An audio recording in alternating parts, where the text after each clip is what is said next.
നമസ്കാരം. KCE face to ഫേസിലേക്ക് എല്ലാ മാന്യപ്രേക്ഷകർക്കും സ്വാഗതം.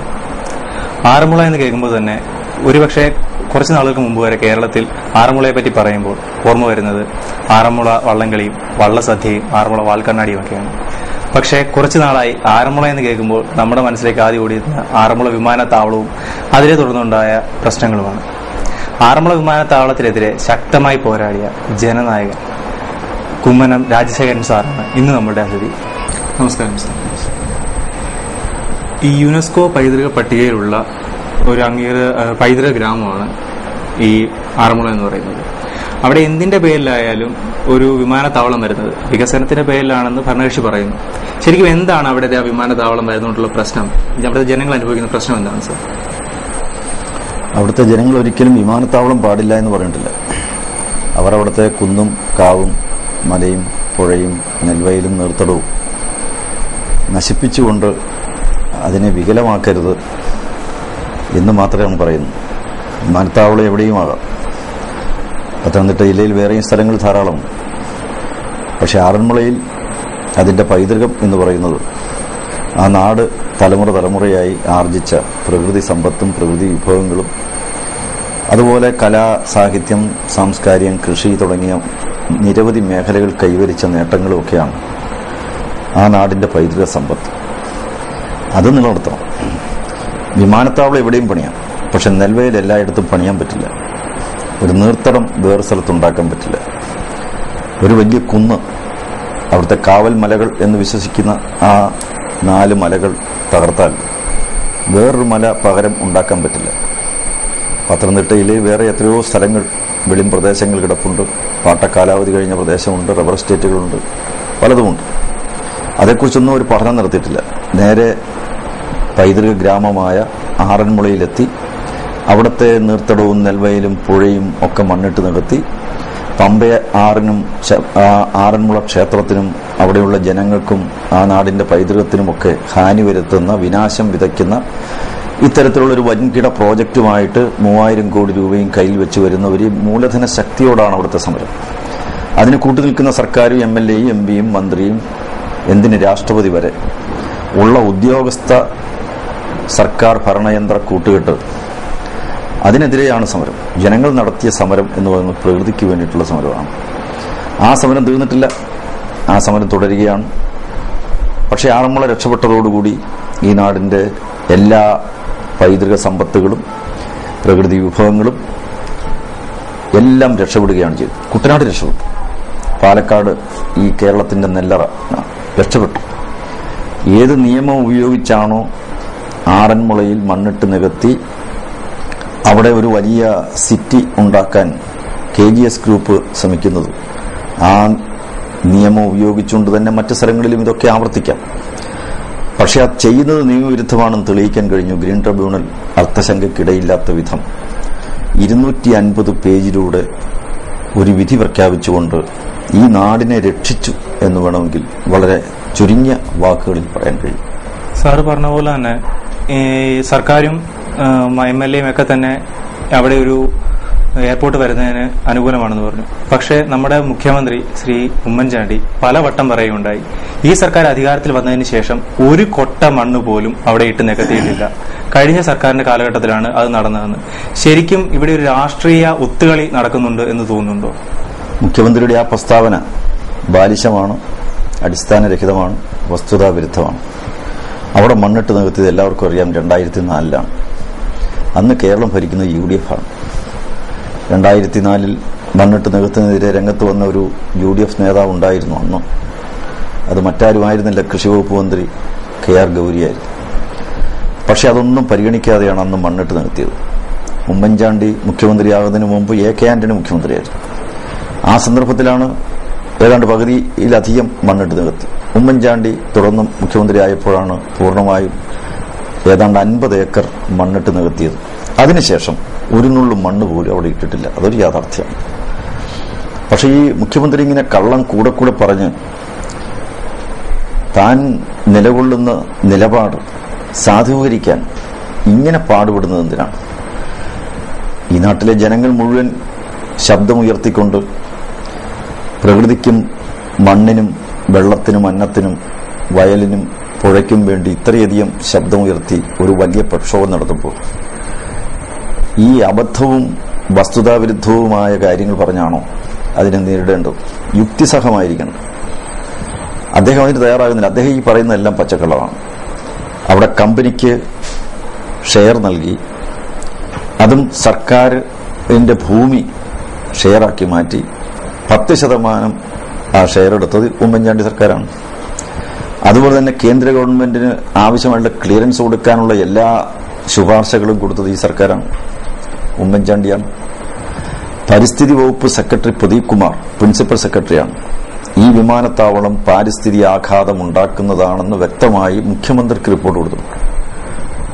ആ റിപ്പോർട്ടിന്മേൽ അദ്ദേഹം ഫയലിൽ എഴുതി വെച്ചത് അത് ഇഗ്നോർ ചെയ്യാനാണ് അദ്ദേഹത്തിന്റെ അഭിപ്രായം. ആ മുഖ്യമന്ത്രി എന്നിട്ട് കേന്ദ്ര ഗവൺമെന്റിന് കൊടുത്ത കത്തിൽ ഈ പ്രിൻസിപ്പൽ സെക്രട്ടറി എൻവയോൺമെന്റ് പറയുന്ന കാര്യങ്ങൾ ഒന്നും പരാമർശിച്ചിട്ടില്ല.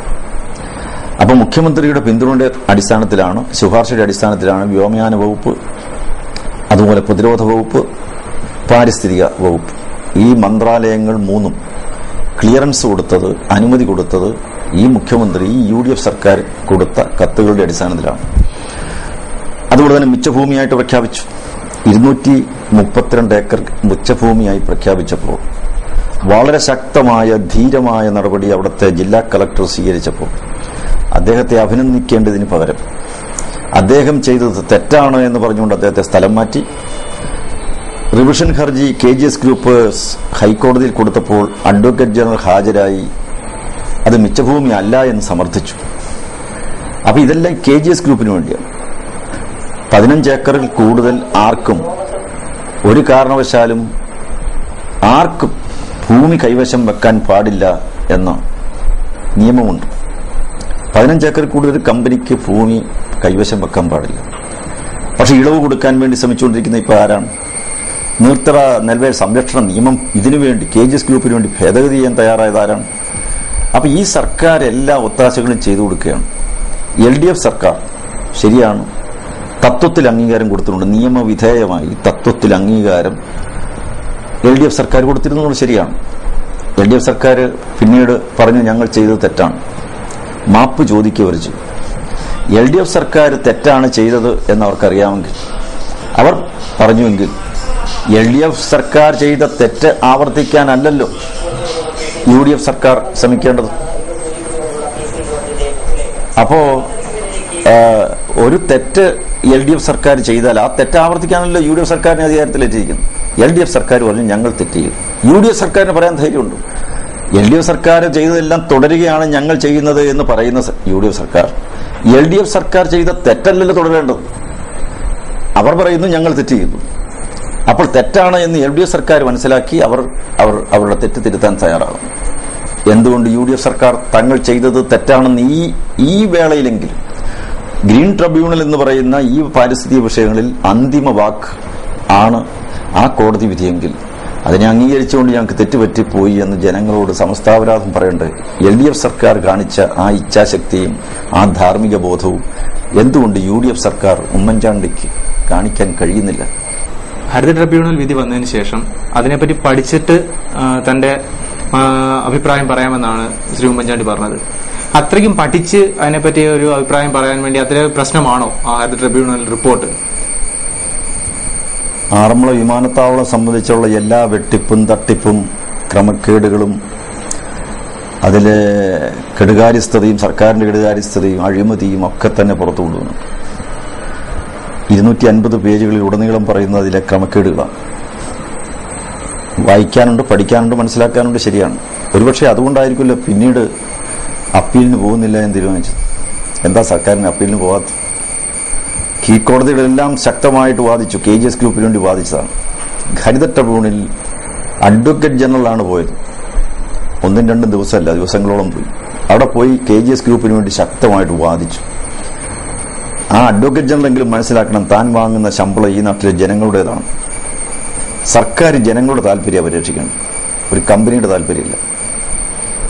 ജനങ്ങൾ, ആ നാട്ടിലെ ജനങ്ങൾ, അവർ ഒരു പ്രശ്നം ഉന്നയിക്കുന്ന സന്ദർഭത്തിൽ അവർക്കെതിരായിട്ട് ഹാജരാകുകയാണ്.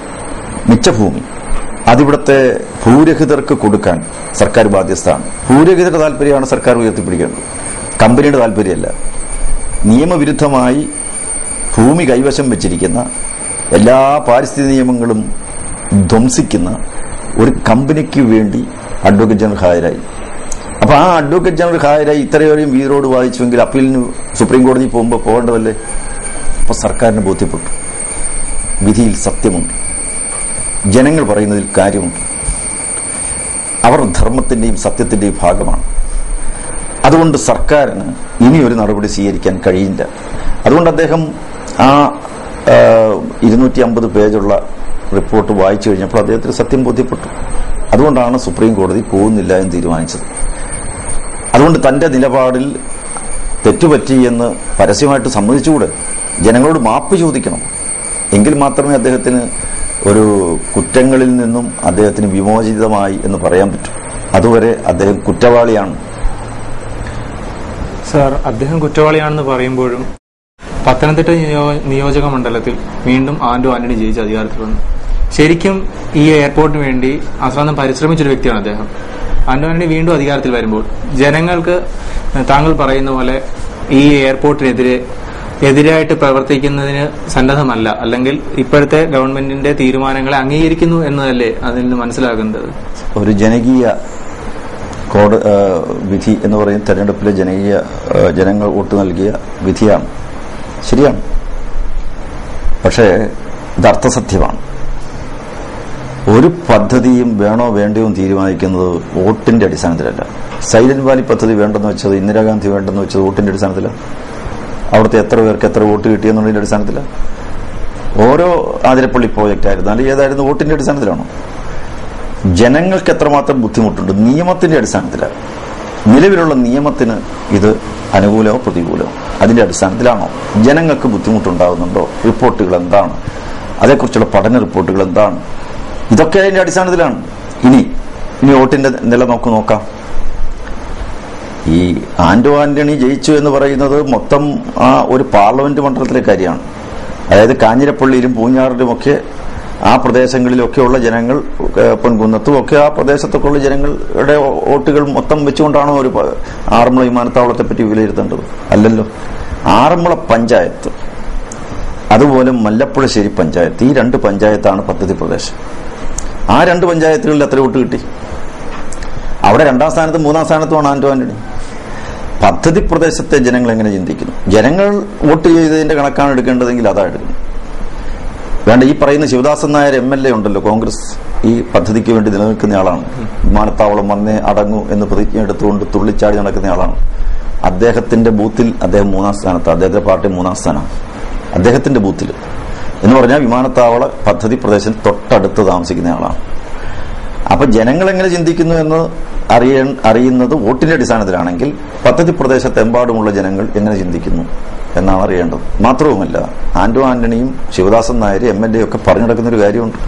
നാട്ടിലെ ജനങ്ങൾ പദ്ധതിക്ക് അനുകൂലമാണ്. ഇത് വെളിയിൽ നിന്ന് കുറെ ആളുകൾ വന്ന് സമരം ചെയ്യാണ്. സൗദകുമാരി തിരുവനന്തപുരത്ത് നിന്ന് വരികയാണ്, ഉമ്മൻ രാജശേഖരൻ ഇവിടെ വെളിയിലുള്ള ആളാണ്, സമരമൊക്കെ ചെയ്യുന്നത് അവരാണ്, നാട്ടുകാരും അല്ല. അങ്ങനെയാണെങ്കിൽ വോട്ടിന് നില എടുത്ത് തന്നെ അദ്ദേഹത്തിൽ പരിശോധിച്ച് പറയാമല്ലോ. പലയിടത്തും 2ാം സ്ഥാനവും 3ാം സ്ഥാനവും പോയില്ലേ? അപ്പോ വോട്ടിംഗ് നില നോക്കുകയാണെങ്കിൽ അങ്ങനെയാണ് പരിശോധിക്കുന്നത്, അല്ലാതെ മറ്റൊരു രീതിയിലല്ല. ഇനി വോട്ടിംഗ് നില തന്നെയാണ് എന്നിരിക്കട്ടെ. പാർലമെന്റ് മണ്ഡലത്തിൽ, പത്തനംതിട്ട പാർലമെന്റ് മണ്ഡലത്തിൽ ആന്റണി വോട്ട് ചോദിച്ചത് ഈ വിമാനത്താവളം വരുന്നതിന് വേണ്ടിയാണ്, ശരിയാണ്. പക്ഷെ 2 സ്ഥാനാർത്ഥികൾ അപ്പുറത്തുണ്ടായിരുന്നു. അവർ വിമാനത്താവളത്തിന് എതിരായിട്ടാണ് വോട്ട് ചോദിച്ചു. ജനങ്ങളുടെ ഇടയിൽ ഫിലിപ്പോസ് തോമസും ND രമേശും, ഈ 2 പേരും വിമാനത്താവളത്തിനെതിരായിട്ടാണ് പ്രചാരണം നടത്തിയിരിക്കുന്നത്. അങ്ങനെയാണെങ്കിൽ തെരഞ്ഞെടുപ്പ് ഫലം ആർക്ക് അനുകൂലം, അല്ലെങ്കിൽ പദ്ധതിക്ക് അനുകൂലമോ പ്രതികൂലമോ എന്ന് കണക്കിലെടുക്കണമെങ്കിൽ ഫിലിപ്പോസ് തോമസിനും ND രമേശിനും കിട്ടിയ വോട്ടുകൾ കൂട്ടണം. അങ്ങനെ വരുമ്പോൾ 4.5 ലക്ഷം വോട്ടുണ്ട്. ആന്റണിക്ക് കിട്ടിയത് ഏതാണ്ട് 340 അപ്പൊ അത്രയും വോട്ട് എതിർപക്ഷത്തുണ്ടല്ലോ. അപ്പൊ ആറന്മുള വിമാനത്താവളം എന്ന് പറയുന്ന ഒരു പ്രശ്നത്തിന്മേൽ ഉള്ള വോട്ടിംഗ് നിലയാണ് പരിശോധിക്കുന്നതെങ്കിൽ പരിശോധിക്കേണ്ടത് ഇങ്ങനെയാണ്. അവിടെയും ആന്റണി സാങ്കേതികമായി MP ആണെന്ന് പറയാമെങ്കിലും ഈ വിമാനത്താവള വിഷയത്തിൽ അദ്ദേഹം തോൽക്കുകയാണ് ചെയ്തത്. ജയിച്ചത് വിമാനത്താവളത്തിനെതിരെ നടത്തിക്കൊണ്ടിരിക്കുന്ന പ്രക്ഷോഭത്തിൽ നിലയുറപ്പിച്ചവരാണ്. ക്ഷേത്ര കൊടിമരം മാറ്റണം എന്നതാണ് ശരിക്കും അന്നൊരു സ്റ്റേറ്റ്മെന്റ് വന്നതിന് ശേഷമാണ് ഈ വിമാനത്താവള വിഷയം കേരള ജനത ഇത്ര ഏറ്റെടുക്കാൻ തുടങ്ങിയത്. ശരിക്കും ഈ ക്ഷേത്ര കൊടിമരം മാറ്റണം എന്നത് അത്യാവശ്യമായ കാര്യമാണോ അവിടെ ഒരു എയർപോർട്ട് വരുന്നതിന്? നെൽവയലുകൾ നികത്തിയതും അല്ലെങ്കിൽ പ്രകൃതിയെ ചൂഷണം ചെയ്തതും നിൽക്കട്ടെ, ഇതൊരു മതത്തെ അല്ലെങ്കിൽ ഒരു സംസ്കാരത്തെ തന്നെ തച്ചുടയ്ക്കാനുള്ള ചില ആൾക്കാരുടെ ഒരു ശ്രമമായിട്ട് നമുക്ക് കരുതാം. ശരിക്കും അങ്ങനെ നോക്കുമ്പോൾ ഈ ക്ഷേത്ര കൊടിമരം മാറ്റുക എന്നുള്ളത് ചില ആൾക്കാരുടെ വർഗീയമായ ചിന്താഗതിയിൽ നിന്ന് ഉടലെടുത്തതാണോ? ക്ഷേത്ര കൊടിമര വിഷയം പറഞ്ഞത് ക്ഷേത്ര ഭാരവാഹികളോ ദേവസ്വം ബോർഡോ ഒന്നുമല്ല. അത് പറഞ്ഞത് എയർപോർട്ട് അതോറിറ്റി ഓഫ് ഇന്ത്യയാണ്, എയറോ സർവേ ഓഫ് ഇന്ത്യയാണ്. 2 ഏജൻസികളാണ്. അവർ പറഞ്ഞത് വെറുതെ ഒന്നുമല്ല. അവർ പഠനം നടത്തിയതിന് ശേഷമാണ്, വളരെ വിശദമായ ശാസ്ത്രീയമായ പഠനം നടത്തിയതിന് ശേഷമാണ്. അതിന്റെ സ്റ്റിയറിംഗ് കമ്മിറ്റി ഡൽഹിയിൽ നിന്ന് ഇത് പഠിക്കാൻ വേണ്ടി തന്നെ പഠിക്കാൻ വന്നത് അമ്പലം പഠിക്കാനല്ല. ഏതൊരു വിമാനത്താവളവും ഇതിന്റെ ചുറ്റുപാടുമുള്ള തടസ്സങ്ങൾ എന്തൊക്കെയാണ്, എങ്കിലേ വിമാനത്താവളത്തിന് അനുവാദം കൊടുക്കാൻ പറ്റൂ. കാരണം വിമാനത്തിന് വന്നിറങ്ങണം. വിമാനത്തിന്റെ ബൗണ്ടറി, അതിന്റെ മതിലിന് പുറത്ത് 20 മീറ്റർ പൊക്കമേ പാടുള്ളൂ. മരത്തിനാണേലും കെട്ടിടത്തിനാണേലും ഏതിനായിരുന്നാലും. കാരണം വിമാനം താഴ്ന്നു പറക്കേണ്ടതാണ്, അതുപോലെ പറന്ന് ഉയരേണ്ടതാണ്. അപ്പൊ അതിന് തടസ്സങ്ങളൊന്നും ഉണ്ടാകാൻ പാടില്ല. അപ്പൊ എയർപോർട്ട് അതോറിറ്റി ഓഫ് ഇന്ത്യ ഇതേ പഠിച്ചതിന് ശേഷം പറഞ്ഞു തൊട്ടടുത്തുള്ള കുന്നുകളെല്ലാം തടസ്സമാണ്. അതുകൊണ്ട് തന്നെ ക്ഷേത്രത്തിന്റെ തൊട്ടടുത്തുള്ള ഈ ക്ഷേത്രം നിലനിൽക്കുന്നിടത്ത് 30 മീറ്റർ പൊക്കമുള്ള കൊടിമരം തടസ്സമാണ്, ഗോപുരം തടസ്സമാണ്. അപ്പൊ തടസ്സമാണെന്ന് എയർപോർട്ട് അതോറിറ്റി ഓഫ് ഇന്ത്യയാണ് പറഞ്ഞത്. അപ്പൊ അതുകൊണ്ട് ഈ എയർപോർട്ട് അതോറിറ്റി ഓഫ് ഇന്ത്യ പറയുന്നതിന് മുമ്പ് ഈ KGS ഗ്രൂപ്പ് കൊടുത്തിരിക്കുന്ന പ്രോജക്ട് റിപ്പോർട്ടുണ്ട് 2010. ആ പ്രോജക്ട് റിപ്പോർട്ടിൽ കിറ്റ്കോയും ചേർന്ന് കൊടുത്തിരിക്കുന്ന റിപ്പോർട്ടാണ്. ആ കിറ്റ്കോയുടെ ഒപ്പ് താഴെയുണ്ട്, KGS ഗ്രൂപ്പിന്റെ സീലും ഒപ്പും താഴെയുണ്ട്. 2 കൂട്ടരുടെയും ഉണ്ട്, സീലും ഉണ്ട്, ഒപ്പുമുണ്ട്. അങ്ങനെ ഒരു പ്രോജക്ട് റിപ്പോർട്ടാണ് കൊടുത്തിരിക്കുന്നത്. അതിൽ ഈ കൊടിമരത്തിന് പൊക്കം കൂടുതലാണെന്ന് സമ്മതിച്ചിട്ടുണ്ട്, തടസ്സമാണെന്ന് പറഞ്ഞിട്ടുണ്ട്. പക്ഷെ കിറ്റ്കോ പിന്നീട് പറഞ്ഞു ഞങ്ങൾ അറിയാതെയാണ് ആ പേജ് എഴുതി ചേർത്തിരിക്കുന്നത്, കൃത്യമായിട്ട് ചേർന്നതാണ്, അത് അവർ തമ്മിലുള്ള പ്രശ്നമാണ്, അതിൽ വ്യാജരേഖയാണ് എന്നൊക്കെ അവർ പറയുന്നുണ്ട്. അവർ തമ്മിലുള്ള തടസ്സമുണ്ട്, അതൊക്കെ കോടതിയിലിരിക്കുന്ന കാര്യമാണ്. പക്ഷെ ഇതൊക്കെ അറിയാം. 2010 ഇതൊക്കെ അറിഞ്ഞ് വളരെ രഹസ്യമായി സൂക്ഷിച്ചു വെച്ച് കേന്ദ്രത്തിൽ അമിതമായ സ്വാധീനം ചെലുത്തിയാണ് ഇതെല്ലാം നേടിയെടുത്തിരിക്കുന്നത്. അപ്പൊ എയർപോർട്ട് അതോറിറ്റി ഓഫ് ഇന്ത്യയുടെ റിപ്പോർട്ടുണ്ടായിരുന്നിട്ടും ഈ മലയും കുന്നും ക്ഷേത്രവും ഒക്കെ തടസ്സമാണ് എന്ന് പറഞ്ഞിട്ടും അതിനുവേണ്ടി അതൊക്കെ മാറ്റിവെച്ചും മറച്ചുവെച്ച് സ്വാധീനം ഉപയോഗപ്പെടുത്തിയാണ് ഈ ക്ലിയറൻസ് ഒക്കെ വാങ്ങിച്ചത്. അപ്പൊ ഈ വ്യോമയാന വകുപ്പിന്റെ ക്ലിയറൻസ് കിട്ടാൻ പാടില്ലാത്തതാണ് ഈ ഒറ്റ കാരണത്താൽ. പക്ഷെ കിട്ടി. പരിസ്ഥിതി വകുപ്പ് കിട്ടാൻ പാടില്ലാത്തതാണ്, പക്ഷെ കിട്ടി. ഇതൊക്കെ കിട്ടിയെന്ന് പറയുമ്പോൾ ഇതൊക്കെ ആദ്യം റിജക്ട് ചെയ്തതാണ്. ഇതെല്ലാം തള്ളിക്കളഞ്ഞാണ് ഈ കാരണം പറഞ്ഞു. പക്ഷെ പോയി ചെന്ന് കണ്ട് സ്വാധീനിച്ചു. അവരെന്താ കാരണം അതിനുവേണ്ടി പറഞ്ഞത്? വിമാനം ഞങ്ങൾ ദിശ മാറ്റി, അമ്പലത്തിന്റെ മുകളിൽ കൂടിയല്ല പറക്കുന്നത്. എത്ര ബാലിശാണ്! വിമാനം ഒരു ദിശയിൽ കൂടി റോഡിലൂടെ വണ്ടി പോകുന്നത് പോലെയാണോ വിമാനത്തിന്റെ സ്ഥിതി? വിമാനം വന്ന് ഇറങ്ങുന്ന സന്ദർഭത്തിൽ എയറോഡ്രോം വേണ്ട വിധത്തിലായിട്ടില്ലെങ്കിൽ, ക്രമീകരിച്ചിട്ടില്ലെങ്കിൽ അവിടെ വട്ടമിട്ട് പറക്കേണ്ടി വരും.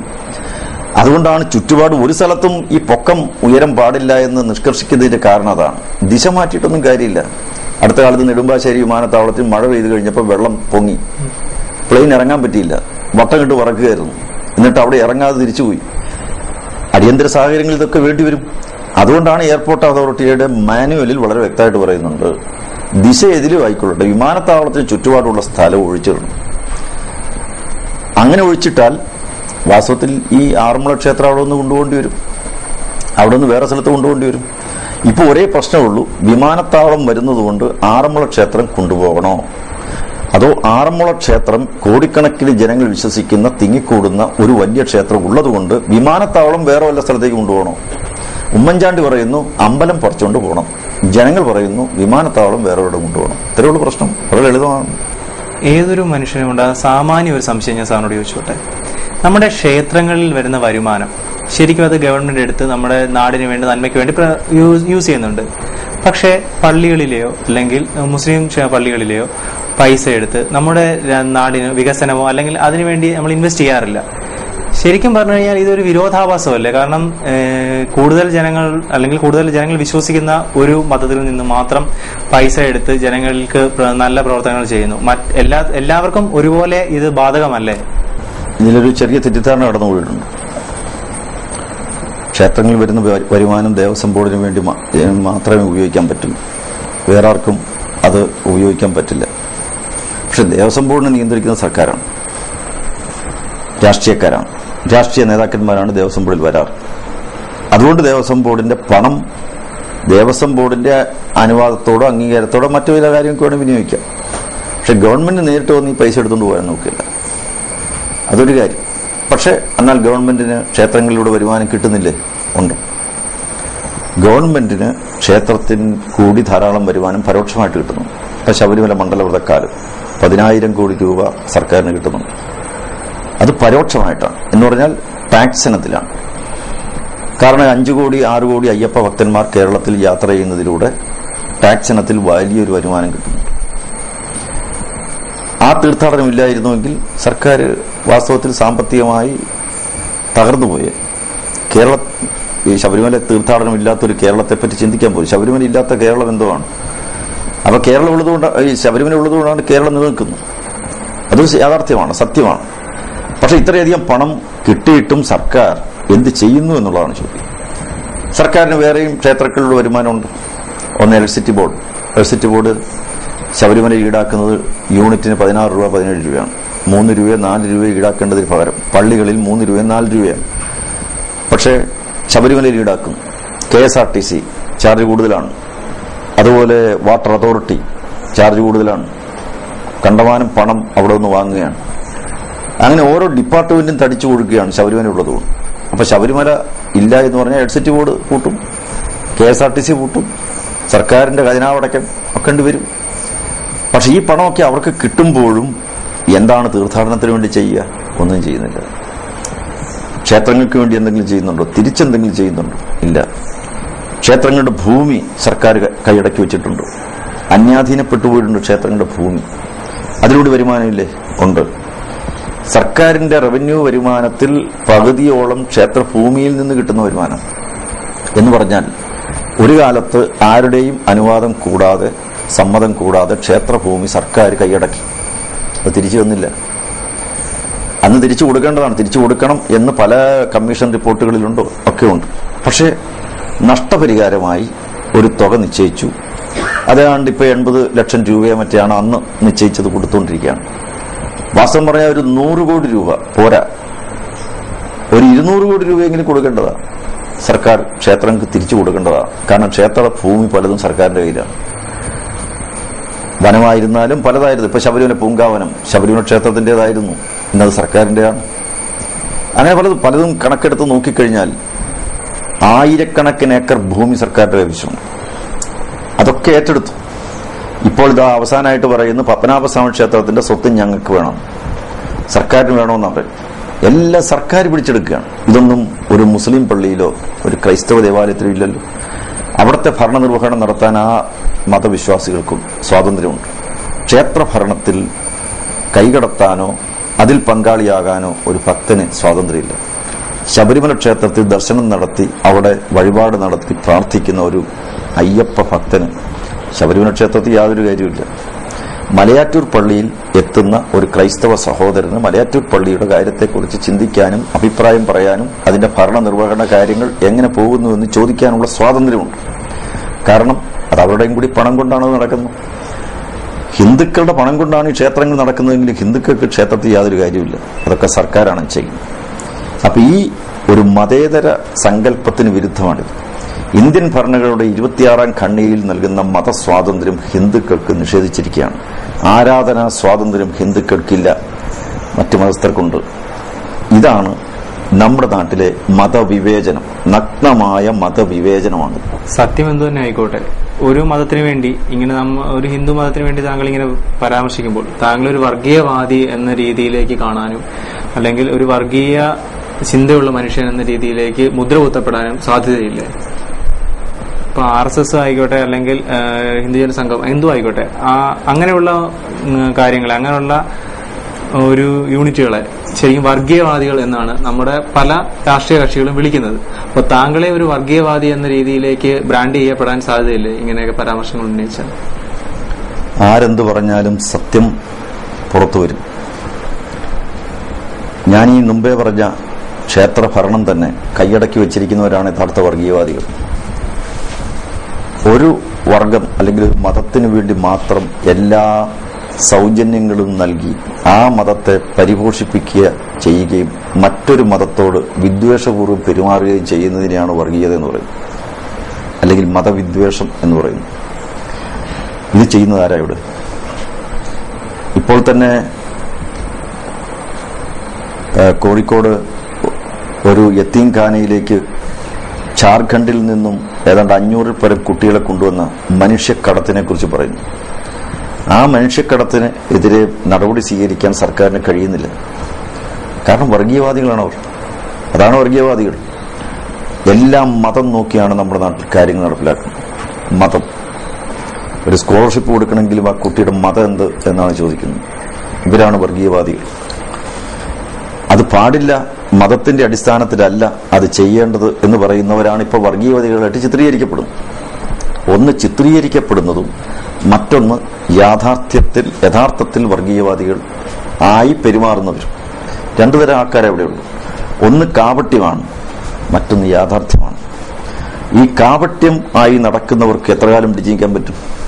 നരേന്ദ്രമോദിയെക്കുറിച്ച് എന്തെല്ലാം പറഞ്ഞു, നരഭോജിയാണ്, അദ്ദേഹം അധികാരത്തിലേറിയ ഞാൻ നാട് വിട്ടുപോകുമെന്ന് പറഞ്ഞ വലിയ സാംസ്കാരിക നായകന്മാർ വരെയാണ്. ഇപ്പൊ ജയിച്ചു കഴിഞ്ഞപ്പോൾ എന്താ, നാട്ടിലെ ജനങ്ങൾ മുഴുവൻ അദ്ദേഹത്തിന് അംഗീകാരം കൊടുത്തു കഴിഞ്ഞപ്പോൾ ഇപ്പം ആരും ഒന്നും മിണ്ടുന്നില്ലല്ലോ. അപ്പൊ ഈ കള്ളം പറഞ്ഞ് അബദ്ധങ്ങൾ വിളിച്ചു പറഞ്ഞ് പച്ച നുണ ജനങ്ങളുടെ അടുക്കൽ പറഞ്ഞ് എത്ര നാൾ പിടിച്ചിരിക്കാൻ പറ്റും? എന്നെ സംബന്ധിച്ചിടത്തോളം ഞാൻ സത്യത്തിന് വേണ്ടിയാണ് നിൽക്കുന്നത്, ധർമ്മത്തിന് വേണ്ടിയാണ്. എന്നെ എന്ത് പറഞ്ഞു കഴിഞ്ഞാൽ എനിക്കെന്താ? ഞാൻ ചെയ്യുന്നത് ശരി എന്നെനിക്കറിയാവുന്നിടത്തോളം കാലം ഈ കപടവാദികളും ഈ തെറ്റിദ്ധരിപ്പിക്ക് സ്വാർത്ഥ താല്പര്യത്തിനു വേണ്ടി തൻകാര്യം നേടിയെടുക്കാൻ വേണ്ടി ജനങ്ങളെ ഒക്കെ തെറ്റിദ്ധരിപ്പിച്ച് സ്വന്തം കാര്യം നേടിയെടുക്കാൻ വേണ്ടി ശ്രമിക്കുന്ന ആളുകൾ അവർ പരാജയപ്പെട്ടു വെക്കുള്ളൂ, താനേ വെക്കുള്ളൂ. അതിലൊന്നും നമ്മൾ ശ്രദ്ധിക്കേണ്ട കാര്യമില്ല. നമുക്ക് ആറന്മുള വിഷയമായിരുന്നാലും മാറാട് വിഷയമായിരുന്നാലും ഈ കേരളത്തിൽ ഇതപര്യന്തം കൈകാര്യം ചെയ്തിട്ടുള്ള ഒരു വിഷയവും വർഗീയമല്ല, വർഗീയമായിട്ട് ചിത്രീകരിക്കുന്നതാണ്. ആറന്മുള വിഷയത്തെയും വർഗീയമായിട്ട് ചിത്രീകരിച്ചവരില്ലേ? ഉണ്ടല്ലോ. ഇത് വർഗീയ തട്ടിപ്പിന് വേണ്ടിയിട്ടാണ്, ഇത് ക്ഷേത്ര വിഷയമാണെന്ന് പറഞ്ഞ് ജനങ്ങളെ ഇളക്കുകയാണ്, വർഗീയ മുതലെടുപ്പാണെന്നൊക്കെ എത്രയോ ആളുകൾ പറഞ്ഞു. പക്ഷെ സത്യം എന്താ? എല്ലാവർക്കും ബോധ്യപ്പെട്ടു. മോദി ഇന്ത്യയിൽ മൊത്തം ആഞ്ഞടിച്ചു, അല്ലെങ്കിൽ BJP തരംഗമുണ്ടായിരുന്നു. സത്യമാണ്, NDA ഒറ്റയ്ക്ക് ഭൂരിപക്ഷം വന്നു, അധികാരത്തിലെത്തി. പക്ഷെ കേരളത്തിൽ ഒരു കാൻഡിഡേറ്റിനെ പോലും വിജയിപ്പിച്ചെടുക്കാൻ സാധിച്ചില്ല. ഏറ്റവും കൂടുതൽ വിജയസാധ്യത ഉണ്ടായിരുന്ന രാജഗോപാൽ സർ, അദ്ദേഹം വരെ അവസാന റൗണ്ട് എണ്ണിയപ്പോൾ വളരെ പിന്നിലേക്ക് പോയി. ശരിക്കും കേരളത്തിലെ ജനങ്ങൾ എന്തുതരം രാഷ്ട്രീയമാണ് മനസ്സിലാക്കി വെച്ചിരിക്കുന്നത്? കേരളത്തിൽ UDF LDF രാഷ്ട്രീയം തുല്യ ശക്തികളായിട്ട് നിന്ന് പൊരുതുന്ന സന്ദർഭത്തിൽ ഒരു മൂന്നാം ശക്തിക്ക് അതിന്റെ ഇടയിലൂടെ കയറി വരാൻ സ്വല്പ പ്രയാസമുണ്ട്, കുറച്ച് സമയമെടുക്കും. അതുകൊണ്ട് പ്രതീക്ഷ അറ്റുപോയി എന്നൊന്നുമില്ല. BJP പരാജയപ്പെട്ട എത്രയോ സംസ്ഥാനങ്ങളിൽ പൊരുതി എത്രയോ നാളുകളുമായിട്ട് പൊരുതിയല്ലേ അവർ ജയിച്ചത്. തമിഴ്നാട്ടിൽ ജയിച്ചില്ലേ? മറ്റു പല സംസ്കാരങ്ങളിൽ അക്കൗണ്ട് തുറക്കാത്ത എത്രയോ സംസ്ഥാനങ്ങളിൽ പൊരുതി നാളുകളോളം ഇത്രയായി സാധിച്ചു. അസാധ്യം എന്ന് പറഞ്ഞിരുന്ന എത്രയോ സ്ഥലങ്ങളിൽ വിജയിച്ചു. വെറും 2 MP മാത്രം ഉണ്ടായിരുന്ന 2 MP സംഖ്യയിലേക്ക് ഏറ്റവും പരാജയത്തിന് കൂപ്പുകുത്തിപ്പോയൊരു രാഷ്ട്രീയ പ്രസ്ഥാനം ഇന്ന് ഭാരതത്തിലുടനീളം നിരവധി സ്ഥലങ്ങളിൽ വിജയിച്ച് ഇത്രയധികം ഒറ്റയ്ക്ക് ഭൂരിപക്ഷം നേടിയെടുത്തില്ല. അപ്പോൾ ഇന്ന് കാണുന്ന ഈ പരാജയമൊന്നും കാര്യമാക്കേണ്ടതില്ല. മൊത്തം വോട്ടിന്റെ ശതമാനം നോക്കുന്ന സന്ദർഭത്തിൽ വിജയമാണ്. രാജഗോപാൽ പരാജയപ്പെട്ടിട്ടൊന്നുമില്ല, അദ്ദേഹം വിജയിച്ചു. അദ്ദേഹം 4 അസംബ്ലി നിയോജകമണ്ഡലം 1ാം സ്ഥാനമാണ്. BJP അവിടെ ആ ഒരു പാർലമെന്റ് മണ്ഡലത്തിന്റെ കണക്കെടുത്ത് പരിശോധിക്കുമ്പോൾ 4 അസംബ്ലി മണ്ഡലത്തിൽ 1ാം സ്ഥാനം ഉണ്ടെന്നും കൂടി വിചാരിക്കണം. അദ്ദേഹം വിജയിച്ചിരിക്കുക തന്നെയാണ്. പക്ഷെ അക്കൗണ്ട് ഓപ്പൺ ചെയ്യാൻ കുറച്ച് സമയം എടുക്കട്ടെ. അതുത്തോളം കാത്തിരിക്കാൻ അവരും തയ്യാറാകണം. അതുവരെ അധ്വാനം തുടരണം. അതുകൊണ്ട് പരാജയപ്പെട്ടു എന്ന് പറയുന്നതിലൊന്നും അർത്ഥമില്ല. ജനപിന്തുണയുണ്ടെന്ന് തെളിയിച്ചിട്ടുണ്ട്. ആ ജനപിന്തുണ ഭാവിയിൽ വരാൻ പോകുന്ന ഒരു വലിയ പരിവർത്തനത്തിന്റെ നാന്ദിയാണ്. കേരളത്തിലെ ന്യൂനപക്ഷ പ്രീണനം അത് 2 മുഖ്യധാരയുള്ള 2 കക്ഷികൾ, കേരളത്തിലുള്ള ഇടതുപക്ഷമായിക്കോട്ടെ വലതുപക്ഷമായിക്കോട്ടെ, ഇവർ ഒരുപോലെയാണ് അതിനെ കാണുന്നത് എന്ന് താങ്കൾക്ക് എന്തെങ്കിലും തോന്നിയിട്ടുണ്ടോ? ഇടതുപക്ഷമായിരുന്നാലും വലതുപക്ഷമായിരുന്നാലും LDF ആയിരുന്നാലും UDF ആയിരുന്നാലും അവർ നാളിതുവരെ ചെയ്തത് മുഴുവൻ വർഗീയ പ്രീണനമാണ്. ന്യൂനപക്ഷ മതവിഭാഗങ്ങളുടെ സംഘടിത വോട്ടിന്റെ മുന്നിൽ, വോട്ടിന്റെ ശക്തിയുടെ മുന്നിൽ മുട്ടുകുത്തിയവരും പാദസേവ ചെയ്തവരുമാണ് അവർ. അവർക്ക് വേണ്ടി പൊതുഖജനാവ് തീരെഴുതി കൊടുത്ത